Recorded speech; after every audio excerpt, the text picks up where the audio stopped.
Olá pessoal, todos bem?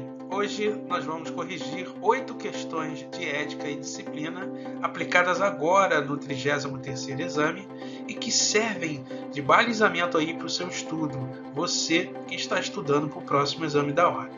São 30 minutos que você ganha ao assistir essa correção. 30 minutos de estudo de uma disciplina que faz toda a diferença para a sua aprovação na primeira fase. Se você gostar do conteúdo, você pode deixar o seu like, se inscrever no canal e ativar o sininho para receber as notificações das demais aulas que estão por vir. Bons estudos!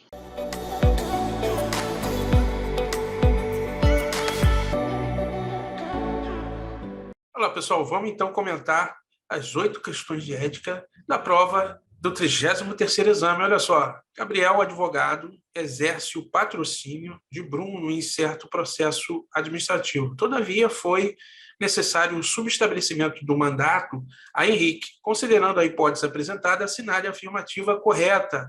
Letra A, o subestabelecimento do mandato com reserva de poderes a Henrique exigirá inequívoco conhecimento de Bruno. Pessoal, não exigirá inequívoco conhecimento de Bruno, com base no artigo 26, caput, parágrafo 1º. Vamos ler do Código de Ética? Olha só. O subestabelecimento do mandato com reserva de poderes é ato pessoal do advogado da causa. Por quê? Porque nesse caso o Gabriel não está saindo da causa. Ele apenas subestabeleceu a um colega que provavelmente ele possui confiança profissional, tá? Então, é ato pessoal do advogado que está patrocinando a causa. Tá bom? Parágrafo 1º. O subestabelecimento do mandato sem reserva de poderes, que é o caso do qual Gabriel estaria saindo da causa, não é isso? E entregando-a a Henrique, né?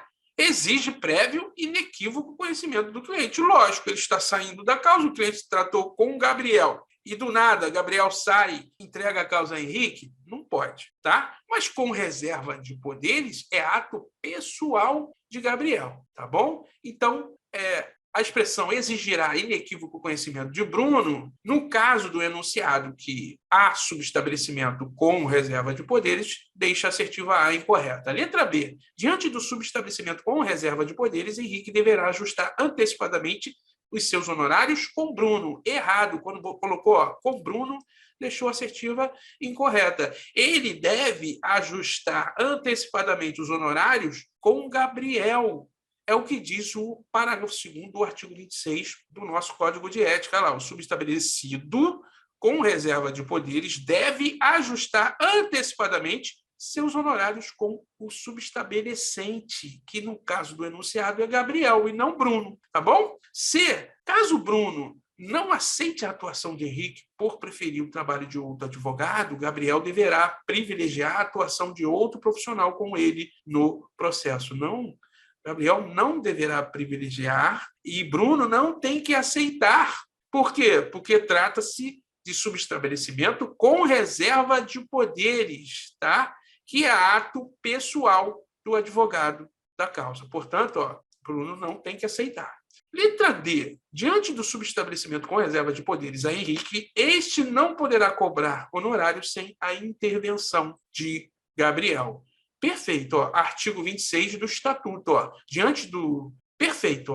Artigo 26 do Estatuto. O advogado subestabelecido, com reserva de poderes, não pode cobrar honorários sem a intervenção daquele que lhe conferiu o subestabelecimento. Portanto, gabarito aqui é a letra D. Tá bom? Vamos para a próxima. Olha, pessoal, segunda questão. O renomado advogado José deseja editar, para fins de publicidade, cartões de apresentação de suas atividades profissionais como advogado. José, especialista em arbitragem e conciliação, já exerceu a função de conciliador, junto a órgãos do Poder Judiciário. Além disso, José atualmente é conselheiro de certo conselho seccional da OAB e é professor aposentado do curso de Direito de certa Universidade Federal. Considerando as informações dadas, assinale a afirmativa correta. Letra A. É vedada menção nos cartões de apresentação de José a sua condição de conselheiro da seccional, bem como a pregressa atuação de José como conciliador e a de professor universitário. Pessoal, a de professor universitário ele pode sim fazer menção em cartões de apresentação, tá bom? Ou seja, artigo 44 do Código de Ética. Vamos ver a fundamentação legal? Olha só, na publicidade profissional que promoveram nos cartões e material do escritório de que se utilizar, o advogado fará constar seu nome, nome social, ou o da sociedade de advogados, o número e os números de inscrição na OAB. Parágrafo 1º. Poderão ser referidos apenas os títulos acadêmicos do advogado e as distinções honoríficas relacionadas à vida profissional, bem como as instituições jurídicas de que faça parte e as especialidades a que se dedicar, o endereço, e-mail, site, página eletrônica, QR Code, logotipo e a fotografia do escritório, o horário de atendimento e os idiomas em que o cliente poderá ser atendido. Parágrafo 2º responde à questão lá. É vedada a inclusão de fotografias pessoais e de terceiros nos cartões de visita do advogado, bem como menção a qualquer emprego, cargo ou função ocupado, atual ou pretérito em qualquer órgão ou instituição, salvo de professor universitário. De professor universitário pode, tá? Vamos lá, seguindo. Letra B. É vedada a menção nos cartões de apresentação de José a sua condição de conselheiro do Conselho Seccional. Perfeito, até aqui está perfeito. Todavia, autoriza a referência nos cartões à pregressa atuação de José como conciliador. A atuação de José como conciliador, não. Tá? Letra C. É vedada a menção nos cartões de apresentação de José a sua pregressa atuação como conciliador. Perfeito. Todavia, autoriza-se a referência nos cartões à condição de conselheiro do Conselho Seccional. A condição de conselheiro do Conselho Seccional também não pode fazer menção em cartões. Letra D. A letra D é o gabarito da questão. Olha lá. É vedada a menção nos cartões de apresentação de José a sua condição de conselheiro do Conselho Seccional, bem como a pregressa atuação de José como conciliador. Todavia, autoriza-se a referência nos cartões à atividade de professor universitário. Já vimos que a atividade de professor universitário pode, tá? Cargo no conselho da seccional e atuação na função de conciliador não pode, tá? Gabarito é letra D. Vamos para a próxima. Olha lá, pessoal, questão 3. Lia, aluna do 8º período da Faculdade de Direito, obteve de certo escritório de advocacia a proposta de um estágio profissional. Assim, pretende providenciar sua inscrição como estagiária junto à OAB. Lia deverá requerer sua inscrição como estagiária junto ao Conselho Seccional, em cujo território se situa. E aí, pessoal, questão que ou você sabe ou você não sabe. Sim, todo concurso e exame tem questões decoreba. Não tem jeito, e essas questões, se você não decora, faz uma diferença tremenda, tá?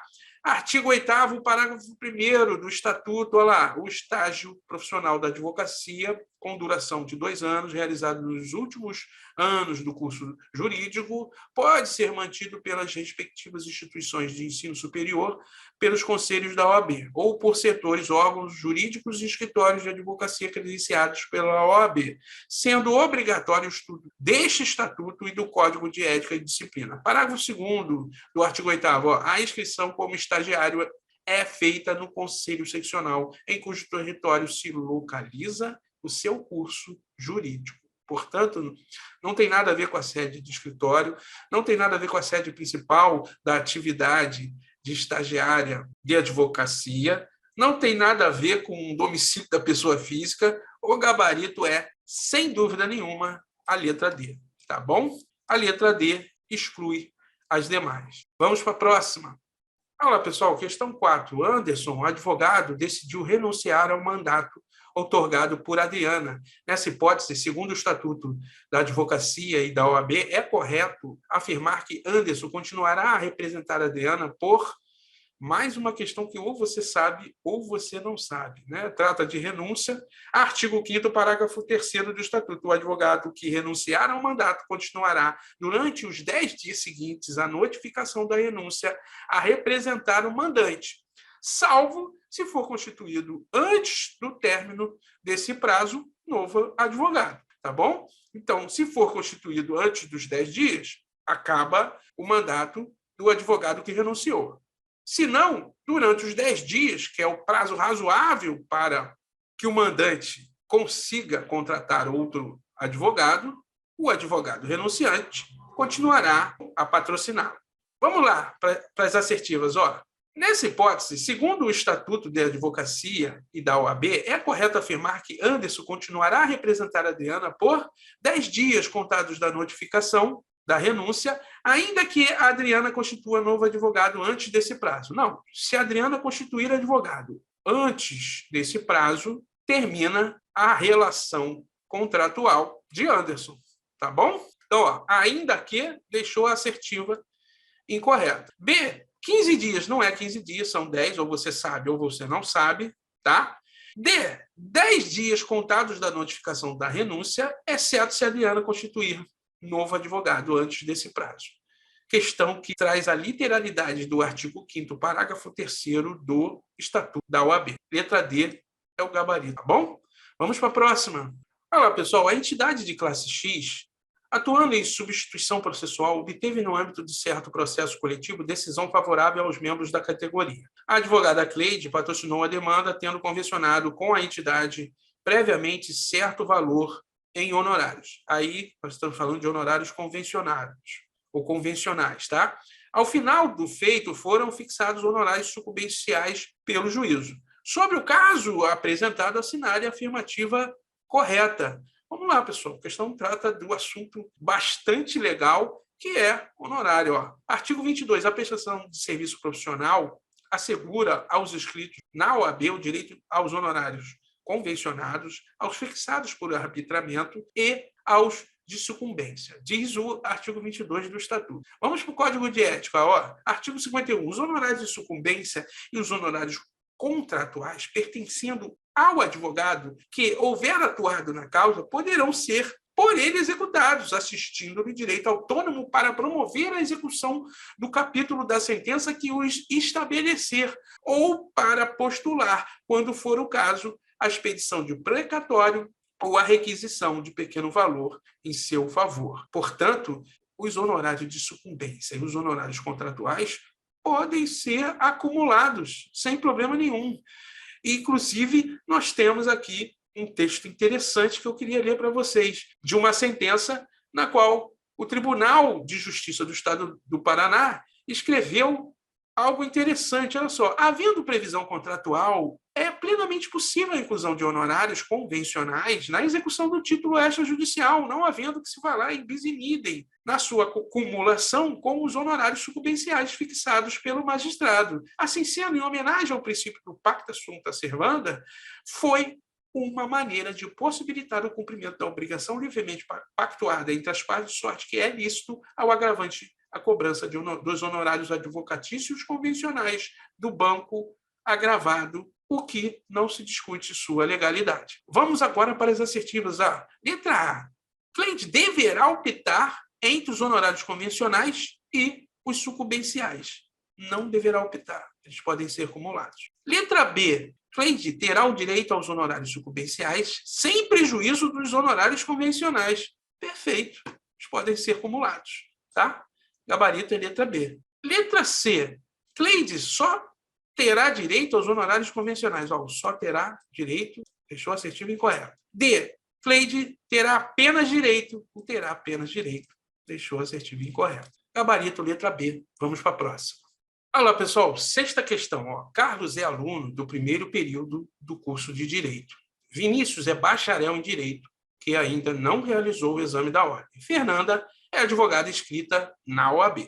Todos são aprovados em concurso público realizado por Tribunal de Justiça para o preenchimento de vagas de técnico judiciário. Após a investidura de Carlos, Vinícius e Fernanda em tal cargo efetivo, enquanto permanecerem em atividade, é correto afirmar que, letra A, Carlos não poderá frequentar o estágio ministrado pela instituição de ensino superior em que está matriculado. Mentira, tá? Por quê? Porque Carlos está incluso no artigo 9º, parágrafo 3º do Estatuto da Advocacia. O aluno de curso de Direito que exerça atividade incompatível com a advocacia pode frequentar o estágio ministrado pela instituição de ensino superior para fins de aprendizagem, vedada a inscrição na OAB. Portanto, Carlos pode sim frequentar o estágio ministrado na respectiva instituição. Ele só não pode se inscrever nos quadros da ordem, já que está exercendo o cargo incompatível com a advocacia. Professor, aonde diz isso? Que o cargo de técnico judiciário é incompatível com a advocacia? Artigo 28 do Estatuto, olha lá. Inciso 5º. A advocacia é incompatível mesmo em causa própria com as seguintes atividades: ocupante de cargos vinculados, direta ou indiretamente, a qualquer órgão do Poder Judiciário e aos que exercem serviços notariais e de registro. Portanto, o cargo de técnico judiciário está vinculado ao órgão do Poder Judiciário. Logo, é incompatível com a advocacia, tá? Então, a letra A está incorreta quando diz que não poderá frequentar o estágio ministrado pela instituição de ensino. Poderá sim. Letra B. Vinícius preencherá os requisitos necessários para ser inscrito como advogado na OAB, caso venha a ser aprovado no exame da ordem. Vinícius, caso venha a ser aprovado no exame da ordem, não preencherá, deixou a assertiva incorreta. Por quê? Porque ele estará enquadrado no artigo 28, inciso 5º. Portanto, quadro incompatível, cargo incompatível com a advocacia. Ele poderá pegar o certificado de aprovação e, por um acaso, se pedir exoneração ou se aposentar, poderá se inscrever nos quadros da ordem, tá bom? Letra C, Fernanda. Fernanda já é advogada, hein? Inscrita na OAB. Fernanda deverá ter a sua inscrição na OAB cancelada de ofício ou em virtude de comunicação, que pode ser feita por qualquer pessoa. Perfeito, esse é o gabarito da questão. Mas professor, por que ela tem que cancelar e não suspender? Porque é o que diz a legislação, não vamos entrar nesse mérito. Artigo 11 do Estatuto, cancela-se a inscrição do profissional que, inciso 4, passar a exercer em caráter definitivo, a questão fala que é cargo efetivo, tá? A atividade incompatível com a advocacia. Logo, ela deve sim ter cancelada a sua inscrição. Gabarito é letra C. Vamos ver por que a D está incorreta. Fernanda deverá ter sua inscrição na OAB suspensa? Não. Não é caso de suspensão, e sim de cancelamento. Tá bom? Gabarito letra C. Vamos para a próxima. Olha lá, pessoal. Antônio, residente no município do Rio de Janeiro, ajuizou em tal foro, assistido pelo advogado Bernardo, ação ordinária em face do Banco Legal, com pedido de pagamento de indenização por danos morais, supostamente sofridos por ter sido ofendido por segurança quando tentava ingressar em agência bancária localizada em Niterói. Ao despachar a petição inicial, o juiz verificou que Antônio ocultou a circunstância de que já havia proposto perante um dos juizados especiais cíveis da comarca de Niterói outra ação em face do Banco Legal, em razão dos mesmos fatos, no qual o pedido indenizatório foi julgado improcedente, em decisão que já havia transitado e julgado quando ajuizada a ação no Rio de Janeiro. Em tal situação, caso se comprove que Bernardo, o advogado, agiu de forma coligada com Antônio para lesar o Banco Legal, Bernardo será responsabilizado, e aí ele fala, solidariamente, nos próprios autos, em ação própria, e a banca vai brincando com isso. Ou seja, ou você sabia, ou você não sabia. Lá, artigo 32 do Estatuto da Advocacia. O advogado é responsável pelos atos que, no exercício profissional, praticar com dolo ou culpa. Parágrafo único. Em caso de lide temerária, o advogado será solidariamente responsável com seu cliente, desde que coligado com este para lesar a parte contrária, o que será apurado em ação própria e não nos próprios autos, tá? Em ação própria. Portanto, o gabarito é letra A, porque reproduz o que nós acabamos de ler, Bernardo será responsabilizado solidariamente com Antônio, conforme apurado em ação própria, tá? Letra B. Bernardo será responsabilizado solidariamente com Antônio. Até aqui estava legal. Conforme apurado nos próprios autos. Não, nos próprios autos deixou a assertiva B incorreta. Letra C, o advérbio subsidiariamente. E na letra D, subsidiariamente, deixaram as duas alternativas incorretas, tá? Na verdade, ele responde solidariamente com Antônio, conforme apurado em ação própria, apartada, e não nos próprios autos, tá? Gabarito, letra A. Vamos para a próxima. Olha lá, pessoal. Luiz Felipe, advogado, mantém uma coluna semanal em portal na internet, destinada ao público jurídico. Para que a conduta de Luiz Felipe esteja de acordo com as normas relativas à publicidade da profissão de advogado, ele poderá, pessoal, questão que trata da ética na publicidade no exercício da advocacia, olha lá. Artigo 39. A publicidade profissional do advogado tem caráter meramente informativo e deve primar pela discrição e sobriedade, não podendo configurar captação de clientela ou mercantilização da profissão. Esse é o cerne de todas as normas de publicidade constante aí do Código de Ética. Acabamos de ler o caput do artigo 39, tá? Então, olha só, a letra A ele diz o seguinte: ele, Luiz Felipe, poderá debater causas sob o patrocínio de outro colega. Isso aqui é fácil, né? Isso aqui em qualquer profissão, não só da advocacia, em qualquer outra profissão, você não pode, não deve debater demanda, pedido ou qualquer coisa que esteja sob a responsabilidade de outro colega, né? Pelo amor de Deus. Mas vamos ver a fundamentação legal. É vedado ao advogado, artigo 42, inciso 2, do Código de Ética, debater em qualquer meio de comunicação causa sob o patrocínio de outro colega. Logo, a letra A está incorreta, tendo como fundamento o artigo 42, inciso 2 do Código de Ética e Disciplina. Tá? Letra B. Luiz Felipe poderá externar o posicionamento que induz o leitor a litigar. Essa aqui foi dada, né, pessoal? Nunca, em nenhuma hipótese, o advogado deve externar posicionamento em nenhum lugar que induza o leitor a advogar, tá bom? Aonde está isso, professor?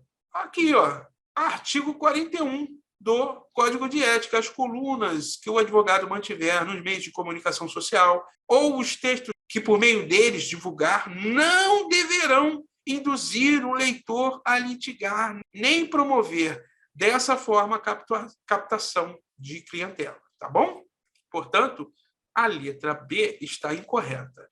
Letra C, é seu gabarito, ele poderá responder à consulta sobre matéria jurídica de forma esporádica. Sim, ele poderá, tá? Aonde diz isso, professor? Olha só, artigo 42, inciso 1, é vedado ao advogado ou advogada responder com habitualidade, olha a palavra aí, com habitualidade a consulta sobre matéria jurídica nos meios de comunicação social. É vedado, tá? Com apenas a habitualidade. E esporadicamente? Opa, esporadicamente não, tá? Então, o examinador foi sagaz quando ele colocou aí o antônimo, né, da expressão habitualidade, tá? Esporadicamente, nós até vemos nos meios de comunicação, esporadicamente, alguns advogados respondendo a demandas jurídicas de forma genérica, né? Então, a letra C está correta. Gabarito, portanto, é letra C, tá? Letra D. Ele, Luiz Felipe, advogado, poderá fazer referência ao seu telefone e e-mail de contato ao final da coluna? Jamais, pessoal. Né? Olha só, artigo 40, inciso 5 do Código de Ética, os meios utilizados para a publicidade profissional hão de ser compatíveis com a diretriz estabelecida no artigo 39, sendo vedado o fornecimento de dados de contato como endereço e telefone em colunas ou artigos literários, culturais, acadêmicos ou jurídicos, publicados na imprensa, bem assim quando de eventual participação em programas de rádio ou televisão ou em vinculação de matérias pela internet, sendo permitida a referência a e-mail. Tá bom? Portanto, fazer referência ao telefone, não, tá bom? O gabarito é letra C. Com isso, comentamos as 8 questões de ética aplicadas no 33º exame. Um forte abraço, bons estudos.